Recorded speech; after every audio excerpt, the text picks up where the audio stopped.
नमस्कार सभी पेंशन धारकों का एक बार फिर से स्वागत करते हैं हमारे इस YouTube चैनल पर। दोस्तों, इस वक्त की EPS नॉन डिफा पेंशन धारकों के साथ साथ कर्मचारी पेंशन धारकों के लिए भी इंपॉर्टेंट खबरें निकलकर सामने आ रही है। जी हाँ दोस्तों, आज की इस वीडियो में पहली बड़ी खबर की बात करें तो यूपीएस पेंशन योजना को लेकर बड़ी खबर आई है।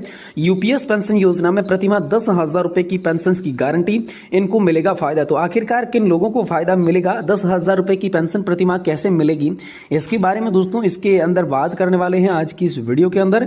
वहीं बात करने वाले हैं ईपीएस नॉन डिफा पेंशन को लेकर बड़ी खबर आ रही है। पेंशन भोगियों की मांग, प्रधानमंत्री श्रम मंत्री को भेजा गया बड़ा संदेश। 7,500 रुपए न्यूनतम पेंशन को लेकर आप सभी के लिए बेहद इंपॉर्टेंट खबर निकल कर आ रही है।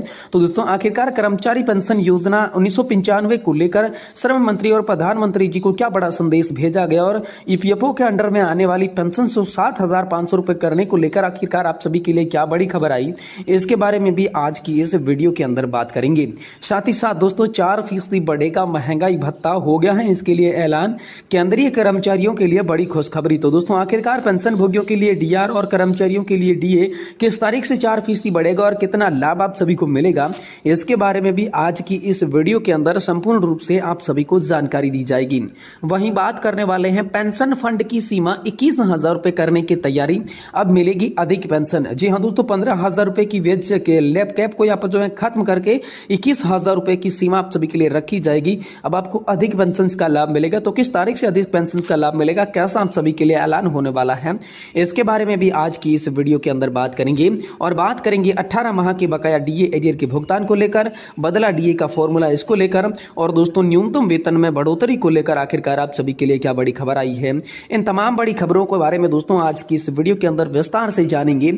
इसलिए आपसे निवेदन करते हैं कि दोस्तों वीडियो को आप लास्ट तक देखिए और साथ ही अगर हमारे चैनल पर पहली बार विजिट कर रहे हैं तो चैनल को भी सब्सक्राइब कर दीजिए। तो चलिए यहां पर पहली बड़ी खबर की ओर चलते हैं। यूपीएस पेंशन योजना को लेकर बड़ी खबर है। यूपीएस पेंशन में प्रतिमाह 10,000 रुपए की पेंशन की गारंटी, अब इनको मिलेगा फायदा। जी हां दोस्तों, यूनिफाइड पेंशन स्कीम के अंदर सरकार ने कर्मचारियों के लिए एक नई पेंशन योजना लाई है, जिसे दोस्तों 1 अप्रैल 2025 से लागू किया जाएगा। इस योजना का उद्देश्य सरकारी कर्मचारियों की सेवा अवधि और अंतिम प्राप्त वेतन के आधार पर स्थिर पेंशन प्रदान करना है। यूपीएस के तहत कर्मचारी पेंशन योजना एनपीएस में स्विच करके एकीकृत पेंशन योजना का लाभ उठा सकते हैं। यह योजना न्यूनतम 10 साल की सेवा के बाद प्रतिमाह 10,000 रुपए की पेंशन की गारंटी देता है।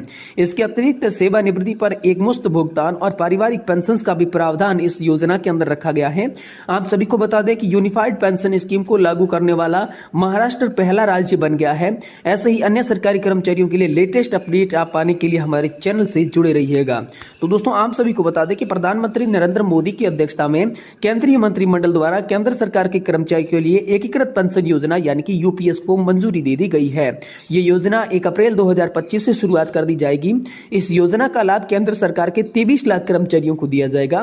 प्रधानमंत्री मोदी यूपीएस को कर्मचारियों के लिए डिजिटल ऑफ फाइनेंस सिक्योरिटी को सुरक्षित करने के लिए शुरुआत की है। देश के विकास में कड़ी मेहनत करने वाले सरकारी कर्मचारियों को प्रोत्साहन हेतु इस योजना की शुरुआत की गई है। केंद्र सरकार के कर्मचारी यूपीएस और राष्ट्रीय पेंशन योजना के बीच चयन कर सकते हैं। इसके अलावा मौजूद एनपीएस सदस्यों को यूपीएस में स्विच कर सकते हैं। राज्य सरकार भी इसमें भविष्य में इस योजना को लागू करने का फैसला ले सकती है। फिलहाल इस समय महाराष्ट्र में एकीकृत पेंशन योजना को लागू करने वाला पहला राज्य बन चुका है। तो दोस्तों यूपीएस यहाँ पर जो है सरकार की नई पहल है, जिसके उद्देश्य सरकारी कर्मचारियों को उनकी अवधि में यहाँ पर जो है अंतिम प्राप्त वेतन के आधार पर एक स्थिर पेंशन प्रदान करना है। इस योजना के तहत सेवा के प्रत्येक 6 महीने के लिए एक मुश्त भुगतान के रूप में सेवानिवृत्ति वेतन और महंगाई भत्ते का 10% भुगतान किया जाएगा। केंद्रीय सूचना और प्रसारण मंत्री अश्विनी वैष्णव द्वारा बताया गया कि यूपीएस के 5 स्तंभ 2025 में 1 अप्रैल से लागू किए जाएंगे। उन्होंने बताया कि 10 साल तक सरकारी सेवा करने वालों को न्यूनतम 10,000 रुपए की पेंशन का लाभ दिया जाएगा। वहीं सेवा कर्मचारी की मृत्यु के मृतक के परिवार को पारिवारिक पेंशन का कर्मचारी का जो है पेंशन का 60% लाभ दिया जाएगा। और साथ ही कर्मचारी को 30 साल की सेवाओं के बाद सेवानिवृत्ति पर लगभग 6 महीने का वेतन एक मुश्त पेंशन लाभ दिया जाएगा। यहाँ पर ये राशि जो है ग्रेजुएटी से अलग होने वाली है। यूपीएस के तहत रिटायरमेंट के बाद कर्मचारियों को न्यूनतम 25 साल की सरकारी सेवा के लिए औसत मूल वेतन का 50% पेंशन के रूप में दिया जाएगा। वहीं न्यूनतम 10 साल की सरकारी सेवा प्राप्त करने वाले लोगों को 10,000 रुपए प्रति माह पेंशन दी जाएगी। ये बड़ी खबर आप सभी के लिए आ रही है। साथ ही दोस्तों केंद्र सरकार के जो वर्तमान में राष्ट्रीय पेंशन योजना के ग्राहक हैं उन्हें यूपीएस में स्विच करने के लिए पात्र माना गया है। ये उन कर्मचारियों को सुविधा प्रदान करता है जो कि अंशदान आधारित पेंशन योजना प्रणाली से परिभाषित पेंशन योजना में जाना चाहते हैं।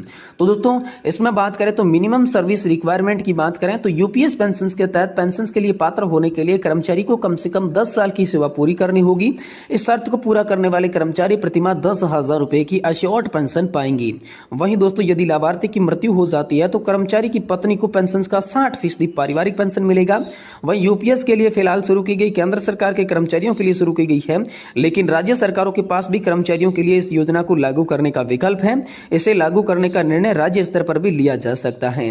वहीं यूपीएस के तहत पेंशन की राशि सेवा अवधि और अंतिम मूल वेतन पर निर्भर करती है, इसलिए लंबी सेवा अवधि और उच्च अंतिम वेतन से उच्च पेंशन मिलने का यहाँ पर फायदा आप सभी को मिलेगा। वहीं दोस्तों यूपीएस पेंशन योजना में रिटायरमेंट के समय कितनी पेंशन मिलेगी? तो दोस्तों इस पेंशन स्कीम के तहत रिटायरमेंट के समय कर्मचारी के साथ एक मुश्त भुगतान किया जाएगा जिसमें ग्रेजुएटी भी शामिल होगी। यह पेंशन रिटायरमेंट के हर 6 महीने में मासिक सैलरी प्लस डीए का 1.10वां हिस्सा होने वाली है। तो दोस्तों आप सभी के लिए बेहद इंपॉर्टेंट है। वहीं दोस्तों अगली बड़ी खबर की बात करें तो ईपीएस 95 पेंशन को लेकर अगली बड़ी आप सभी के लिए खबर आ रही है कि पेंशन भोगियों की मांग, प्रधानमंत्री श्रम मंत्री को भेजा बड़ा संदेश। 7,500 रुपए न्यूनतम पेंशन को लेकर आप सभी के लिए बड़ा अपडेट आया है। जी हां दोस्तों आप सभी के लिए यहां पर हम बात करें ईपीएस 95 पेंशन भोगियों की न्यूनतम पेंशन को 7,500 रुपए करने की मासिक डिमांड की जा रही है और प्रधानमंत्री जी और श्रम मंत्री जी से अनुरोध किया गया है। और इसी के साथ साथ अतिरिक्त सुविधाओं के तौर पर महंगाई भत्ता, चिकित्सा सुविधा जैसी सुविधाओं की भी मांग की गई है ताकि बुजुर्ग पेंशन भोगी सम्मान पूर्वक जीवन यापन करने में किसी भी प्रकार की समस्या का सामना नहीं करना पड़े। देश भर में ईपीएस 95 पेंशन प्राप्त करने वाले वरिष्ठ नागरिकों की ओर से न्यूनतम पेंशन बढ़ाने हेतु 7,500 करने की डिमांड फिर से चलाया जा रहा है। हाल ही में महाराष्ट्र के पुणे में पेंशन भोगियों द्वारा हमारे देश के वर्तमान प्रधानमंत्री माननीय श्री नरेंद्र मोदी जी एवं श्रम मंत्री मनसुख मांडविया को एक पत्र भेजा गया है जिसके तहत न्यूनतम पेंशन में वृद्धि की डिमांड आप सभी के लिए की गई है। यह संदेश जिला प्रशासन एवं कर्मचारी भविष्य निधि संगठन के अधिकारियों द्वारा भेजा गया है, साथ ही पीएमओ और श्रम मंत्रालय तक पहुंचाया गया है ताकि पेंशन भोगियों की आवाज सरकार तक प्रभावी ढंग से पहुंचाई जा सके। तो पेंशन वृद्धि की सिफारिश इसमें रखी गई है। आप सभी की जानकारी के लिए बता दूं कि संदेश में बताया गया है कि टीवी सोमनाथन वित्त सचिव भारत सरकार की सिफारिश के अनुसार 24 अगस्त 2024 को केंद्रीय कैबिनेट में एकीकृत पेंशन योजना के अंतर्गत कई प्रकार की यहाँ पर चली आ रही डिमांड को लेकर अब मंजूरी उपलब्ध करवाई जाए, जिसके चलते पेंशन भोगियों की स्थिति को बेहतर बनाया जाए और इस नियम को तत्काल प्रकार से लागू करने की आवश्यकता महसूस की जा रही है, यह बताया गया। वहीं दोस्तों न्यूनतम पेंशन में वृद्धि की आवश्यकता को भी इसमें बताया गया। एनएससी ईपीएस 95 के तहत पेंशन भोगियों के प्रतिनिधियों के समक्ष सरकार द्वारा फिर से डिमांड की है। इसको लेकर दोस्तों 8 फरवरी 2024 को टीवी सोमनाथन के साथ द्विपक्षीय बैठक में मुद्दे का गहन अध्ययन और समीक्षा की गई थी। इस विषय पर काफी देर तक चर्चा की संभावना थी। पेंशन वृद्धि की दिशा में सकारात्मक यहाँ पर संदेश प्राप्त हुए थे।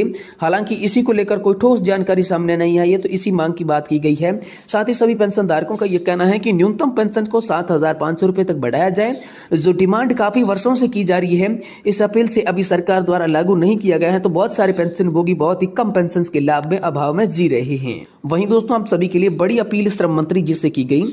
ईपीएस 95 राष्ट्रीय आंदोलन समिति श्रम मंत्री मनसुख मांडविया से लेकर प्रार्थना की है कि वह इस महत्वपूर्ण जानकारी को जल्द से जल्द प्राप्त करें।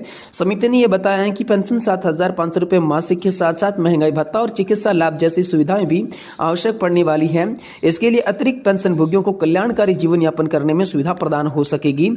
इस योजना के तहत प्रधानमंत्री द्वारा 24 अगस्त 2024 को यूनिफाइड पेंशन की घोषणा के पश्चात सभी पेंशन भोगियों की उम्मीद फिर से जग गई है, जहां पर बताया जा रहा है कि ईपीएस 95 पेंशन भोगियों का कहना है कि उन्हें सम्मान पूर्वक जीवन जीने के लिए